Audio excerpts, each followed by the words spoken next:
3 in our step process is use filters. And then Carlos does an amazing job of identifying our segments and creating our filters. And he does it in many ways. A lot of our filters are based on stage, segment, objective, and behavior. That's how we filter out a lot of our content. The idea of your VIP page is that you shouldn't have nothing static on it.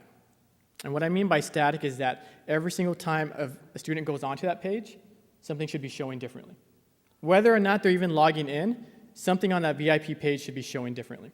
Whether it's dates, whether it's a video, whether it's something along with the enrollment process, whatever your purpose is, every time they log in, it should look like a different page with different content.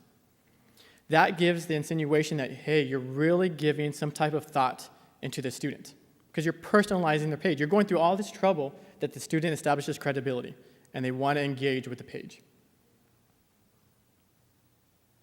4 is keep in mind of your design sandwich. Keep in mind of the introduction, consumption, and your reaction, and everything that you do. So you want to be able to introduce your content, frame your content, and calls to action to engage your students.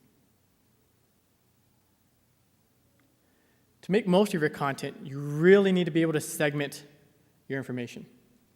Segment your information on the page. You already segmented your information on your communication plan. Well, segment your information on the priority of your page. So you prioritize your page. What goes first on a web page? When you read a book, you read left to right, or left to right, excuse me. So why not do the same on a web page? You know that the top left corner, whether it's an email or whether it's a VIP page, that's the first thing that a student looks at or a user looks at. Your most important information should be at the top left corner.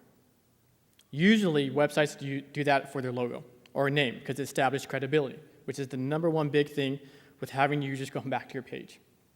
The second thing when you're scanning a web page is the middle of the page, the top middle of the page. So center your content that way. The last thing that your eye flows over is the right bottom. It's pretty simple, but you realize that a lot of people don't do that on the VIP pages or on websites all along. You're searching for information. So then what you want to do is be able to clearly label your content. If you go onto your web page and your VIP page and you can't find your own content because it's not clearly labeled, how is the student going to be able to find that content? Whether it's only one piece of content you have on there, whether it's exploring majors or services, you got to be able to label it.